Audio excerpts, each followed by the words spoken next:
Hello everybody, and welcome to this unboxing and first impressions video on the brand new Sony WH-XB900N. Now, for the last few months, I've been saying that Sony was probably going to be upgrading their XB950N1 extra bass headphones and their H.ear 2s, which are a pair of ANC headphones that are slotted below everybody's favorite 1000XM3s. But the XB900N's design-wise is what happens if the XB950N1s and H.ear 2s were to wear the Pitara earrings.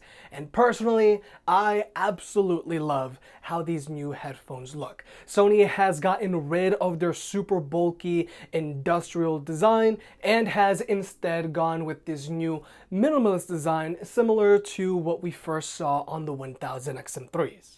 Now, even though the XB900Ns look very similar to the 1000XM3s, there are some build quality differences I've noticed already.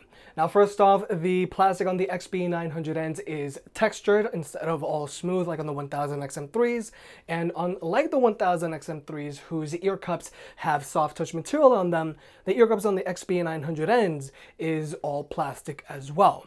But more importantly, one of the biggest differences I've already noticed about these $250 headphones is that the leatherette on them feels much better than the leatherette used on the 1000XM3s.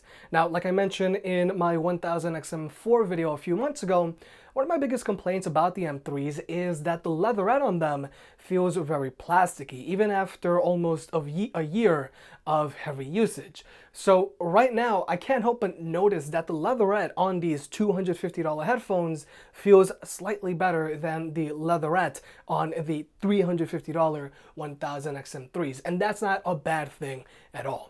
But the XB900Ns do have some similar looking ear pads to the 1000XM3s. At a glance, they definitely look more spacious than the ear pads on the XB950N ones, but they don't look as spacious as the ear pads on the H.ear 2s, which honestly isn't a big deal because to me the H.ear 2s were always a bit oversized like the Bose QC35s, but that's not a problem.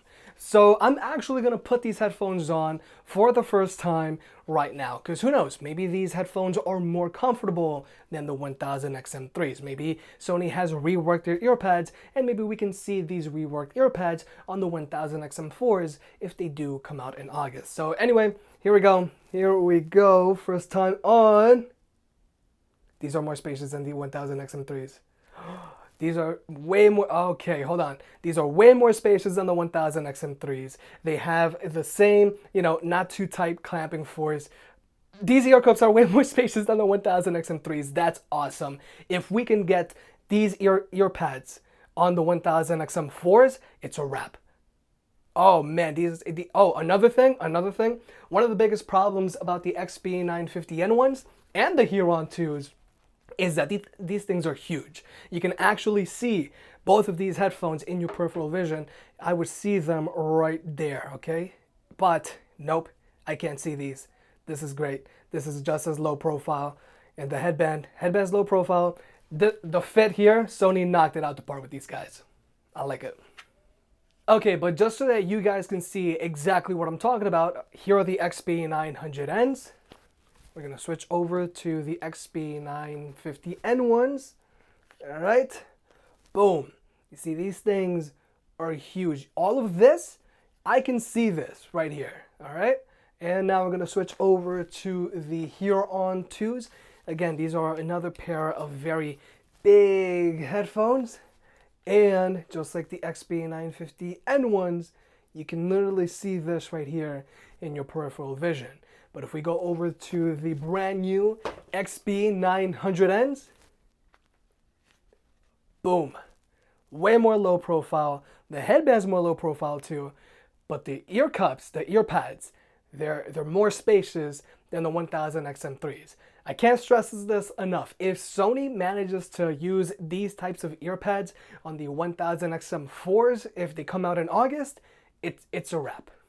But the last thing I want to check out in this first impressions video is going to be the bass on these headphones. Now, as the name implies, these are a part of Sony's extra bass headphone lineup. So I'm going to see if the new XB900Ns have more bass than the outgoing XB950N ones. Now, I already have a baseline of what these headphones sound like with their extra bass set to 10. So let's check out if these headphones have the same amount or more bass than the outgoing model. Personally, I think they're going to have the same amount of bass, but here we go.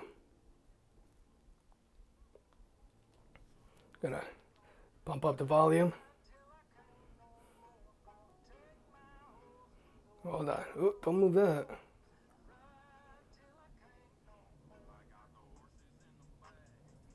Yeah.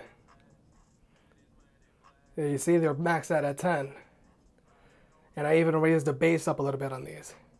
They have the same amount of bass as the XB950N ones. That's not a bad thing. They still sound good.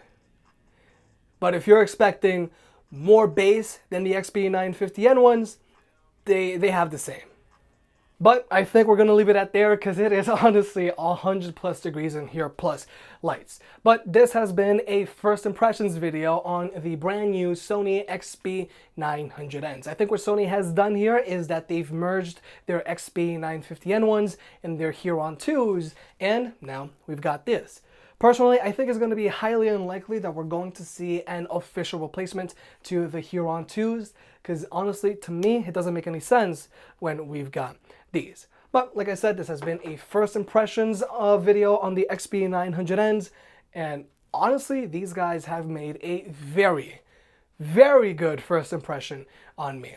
But look out for a few videos on these guys in the future, but other than that, I'll check you guys out next time. If you made it this far, I guess you enjoyed the video, so hit that like button and get subscribed. It helps out more than you realize. If you want to pick any of the products up mentioned in this video, those will be linked in the description down below, and you can also support the channel by checking out the merch store. But other than that, I'll catch you next time.